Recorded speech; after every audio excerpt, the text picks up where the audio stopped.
Saya teringat kisah seorang ibu di Mesir. Ini kisah nyata dan terjadi sekitar 20 tahun yang lalu lah di Mesir. Jadi ada seorang ibu janda dengan satu anak bayi dan tidak ditinggali apa-apa oleh suaminya. Suaminya meninggal dalam keadaan miskin. Dan ibu ini juga keluarga besarnya orang miskin semuanya. Tidak ada yang mampu. Akhirnya setelah dia menjadi janda, dia kerjanya ganti-ganti. Kadang jadi pembantu di rumah orang, kadang di pasar, segala macam. Pokoknya nggak punya pekerjaan tetap untuk bisa menafkahi bayinya. Baru sekitar sebulan ditinggalkan suaminya, bayinya sakit keras, panas tinggi, panas luar biasa.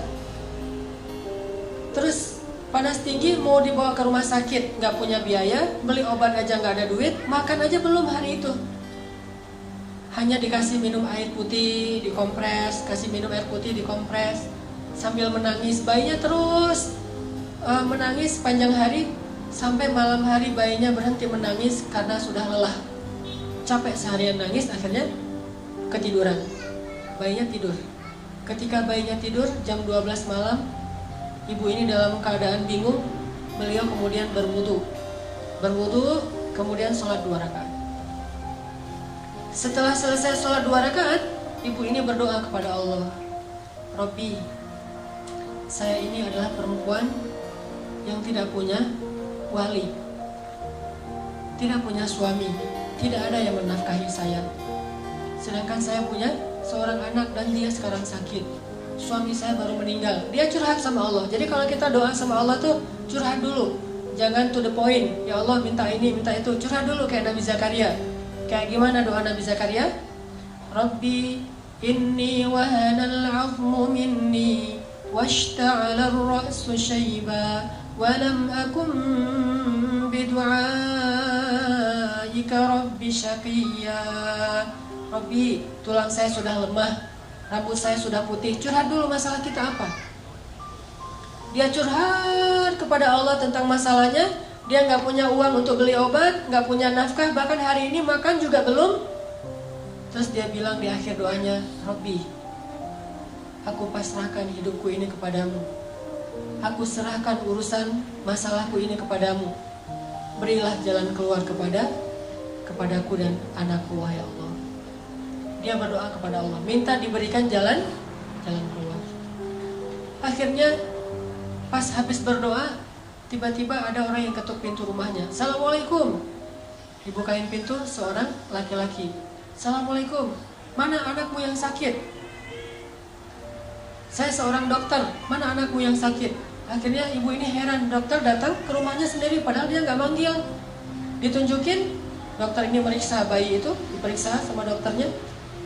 Setelah diperiksa, dibuatin resep obat. Terus dokternya bilang kepada ibu, nih resep obatnya, silakan beli obatnya di apotek segera. Ini kasihan anaknya udah terlalu panas dan harus segera diberikan obat. Terus saya mau pulang, silakan diselesaikan administrasi, minta bayar. Ibu ini bingung pas dokternya minta bayaran. Kata ibu ini, dokter, saya nggak punya uang. Terus dokternya bilang, terus kalau ibu nggak punya uang, ngapain ibu telepon saya tengah malam jam 1 malam telepon saya? Kata ibu ini, saya tidak telepon dokter. Terus dokternya keluarin kertas alamat. Ini benar gak nih alamat rumah ini? Tadi yang nelfon soalnya nyebutin alamatnya ini nih. Kata ibu, benar ini alamat rumah saya. Terus mana laki-laki yang tadi nelfon? Kata ibu ini, saya gak punya suami, gak ada laki-laki di rumah. Ini telepon aja ibu, gak ada di rumah. Handphone atau telepon rumah gak ada. Baru dokter ini curiga. Terus siapa yang tadi menelpon dokter tengah malam jam 1? Sekitar 15 tahun yang lalu lah terjadi di Mesir. Dokter ini duduk, nanya kepada ibu, sebetulnya apa yang terjadi? Apa yang terjadi tadi jam 1 malam? Ibu ini cerita kondisinya, masalah anaknya. Terus dia cerita jam 1 malam tadi dia baru telepon Allah. Dia sholat 2 rakaat, dia berdoa kepada Allah. Entah gimana ceritanya, entah malaikat, entah manusia, pokoknya Allah alam, Allah yang mendatangkan dokter itu ke rumahnya. Mendengar cerita ini, dokternya merinding, terharu. Akhirnya datang lagi periksa lebih serius lagi bayinya. Terus keluar cari obat sendiri dokternya ke apotek. Datang lagi kasih obat. Kemudian ngasih lagi hadiah untuk keluarga ini untuk 1 bulan. Dan sejak saat itu dokter ini suka memberikan nafkah rutin kepada keluarga ini setiap bulan. Dan kadang-kadang dipanggil ke rumah untuk bantu-bantu di rumahnya. Artinya Allah punya banyak cara untuk membantu hambanya. Panggil aja Allah SWT. Ada apa-apa, telepon Allah. Dan telepon Allah itu paling enak tuh, gak pernah di-reject. Nelfon manusia, di-reject tuh.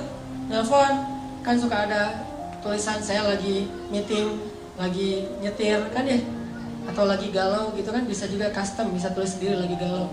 Itu kalau nelfon manusia. Kalau nelfon Allah, nggak pernah Allah nge-reject telepon hambanya. Ujibu da'watad da'i idza da'an. Saya pasti akan ngangkat telepon orang yang nelfon saya. Kalau kita analogikan dengan telepon, pasti Allah angkat. Sesibuk apapun Allah, kulla yaumin huwa fi sya'n. Setiap hari itu emang Allah sibuk, tapi Allah nggak pernah disibukkan. Sibuk ya, tapi disibukkan nggak. Allah punya banyak urusan ya, tetapi tidak pernah kewalahan. Telepon Allah. Dan telepon Allah itu nggak perlu hafal nomornya. Aduh, nomor telepon Allah berapa ya? Belum di save misalnya. Nggak perlu, tinggal bilang Allah, langsung ke connect ke langit. Nomor telepon Allah itu cuma bilang Allah aja. Robbi, ilahi, bebas, nomornya banyak. Dan semuanya aktif, nggak ada nomor itu sudah tidak aktif. Sudah apa misalnya? Nggak ada. Allah pasti mengangkat telepon kita. Dan menelpon Allah itu nggak ngabis-ngabisin kuota, nggak ngabis-ngabisin pulsa, sama sekali gratis. Nggak makan pulsa, nggak ngabisin kuota, nggak perlu hafal nomor, nggak ada yang misalnya lagi telepon dengan yang lain, jadi kita nunggu dulu ngantri. Nggak, telepon Allah itu paling mudah ketimbang nelpon manusia. Ada masalah tinggal bilang, ya Allah.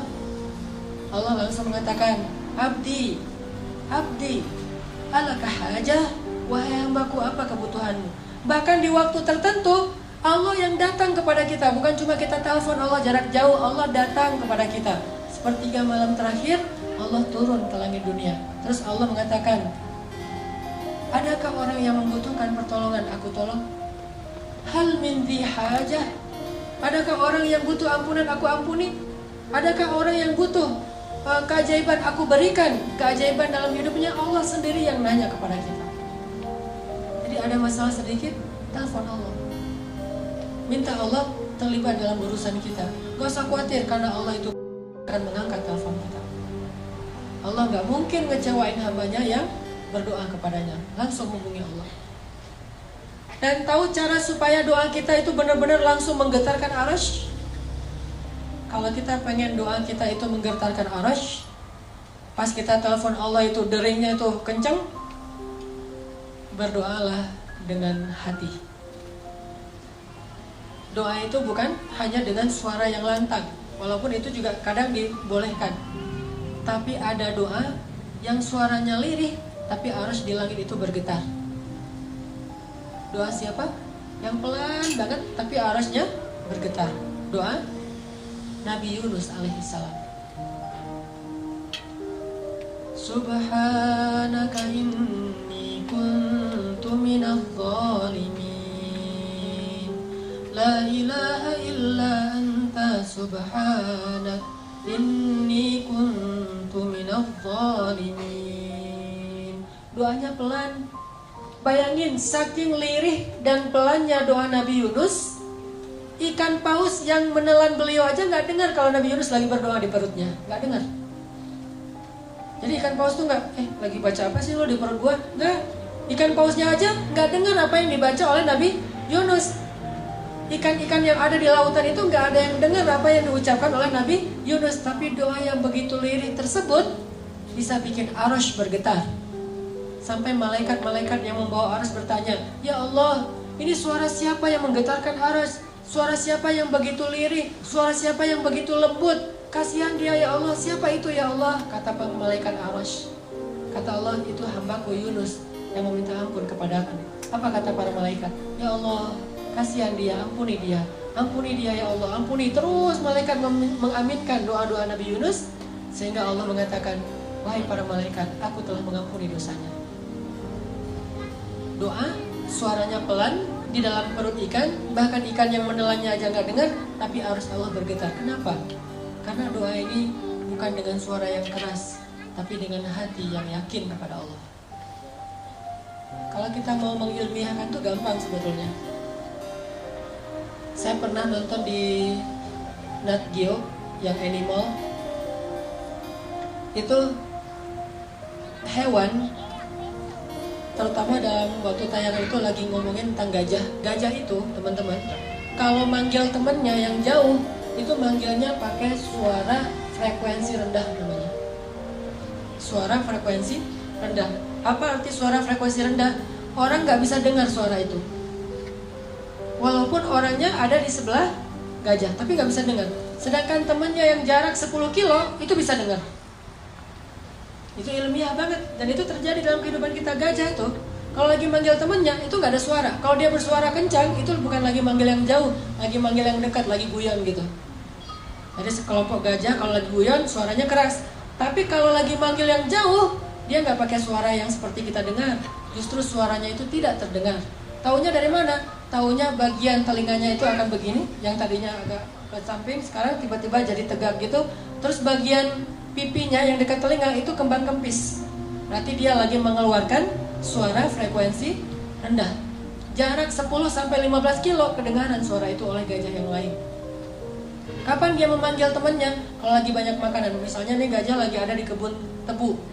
Wah, tebunya banyak banget nih, gua nggak bakalan habis makan sendiri. Manggil temen sini banyak tebu gitu. Di mention ke temannya. Pas teman-temannya mendengar ada banyak tebu, terus di mana? Udah, lo kirim aja Sherlock gitu, dikirim Sherlock sama gajah. Jadi suara itu bukan hanya memberitahu, tapi juga ada sinyal share location, di mana temannya itu bisa langsung pakai Waze. Jadi pakai Waze atau pakai Maps gitu, Google Maps, terus langsung nemu, nggak akan kesasar, nggak akan mungkin salah jalan.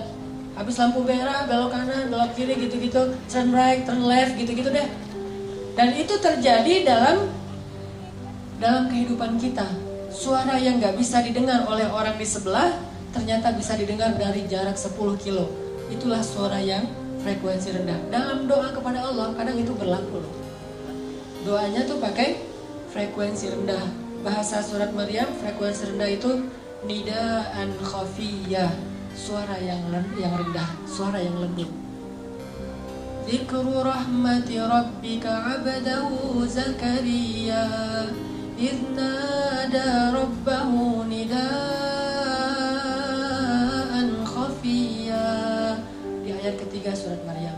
Nidaan khafiyah, suara yang lembut, suara yang rendah. Tapi suara yang lembut ini menggetarkan aras yang jaraknya entah berapa miliar tahun cahaya. Jadi kalau kita mau telepon Allah, telepon pakai hati yang yakin. Ilahi, Robbi, suaranya gitu doang. Bahkan mungkin teman di sebelah juga gak ngerti apa yang kita omongin. Tapi Allah sami'ud du'a. Allah itu sangat bisa mendengar apa yang kita ucapkan. Minta sama Allah, sal tu'toh, minta pasti dikasih. Itu kalimat janji Allah tuh, sal tu'toh. Kamu minta pasti dikasih, gak usah khawatir. Ada lagi kisah di zaman Harun ar-Rasyid, seorang ulama dan seorang ahli ibadah yang difitnah. Dia difitnah berzina, sehingga sebelum dia disidang dan diputuskan akan dicambuk, maka dia dipenjara dulu. Pas dia dimasukin ke penjara, digembok penjaranya, ada pengawalnya, dia di dalam. Suatu saat habis dia di penjara, Khalifah Harun ar-Rasyid pergi ke masjid sholat. Pas sampai di masjid, Harun ar-Rasyid melihat orang yang tadi di penjara itu sudah ada di dalam masjid, lagi sholat sunnah. Harun ar-Rasyid bingung nih, kayak mirip tadi, kayak pernah ketemu orang ini di mana ya? Oh, ini yang tadi di penjara nih, kenapa ada di sini? Siapa yang lepasin dia? Setelah selesai sholat, orangnya udah nggak ada, balik ke penjara, ngelihat dia di dalam penjara. Harun ar-Rasyid bertanya kepada pengawal, apakah kalian membukakan pintu sehingga dia bisa sholat ke masjid? Kata pengawal, tidak. Dan dari tadi juga dia di dalam. Harun ar-Rasyid bingung. Besok ke masjid lagi, dia ada di masjid juga. Balik ke penjara, dia di dalam penjara. Ini orang bisa hilang gitu. Akhirnya Harun ar-Rasyid mengganti cara menghukum dia. Tidak lagi di penjara, tapi diasingkan. Ditaruh di tengah padang pasir atau di pulau mana gitu. Ditaruh di sebuah pulau atau di tengah padang pasir. Pokoknya diasingkan aja. Setelah diasingkan, para pengawal ini kemudian pulang. Ketika pengawal ini pulang sampai di gerbang kota, mereka menemukan dia sudah ada duluan di gerbang kota. Padahal tadi ditinggal di tengah padang pasir. Dia udah ada di dalam gerbang kota. Terus pas Harun al-Rasyid ke masjid, dia udah ada duluan di dalam masjid. Sampai akhirnya Harun al-Rasyid curiga, ini orang luar biasa, orang soleh nih. Tapi kenapa dia dibilang berzina? Dipanggil oleh Harun al-Rasyid, ya fulan, siapa kamu? Kenapa kamu bisa ada di mana-mana gitu? Dia mengatakan, saya itu difitnah, saya tidak berzina.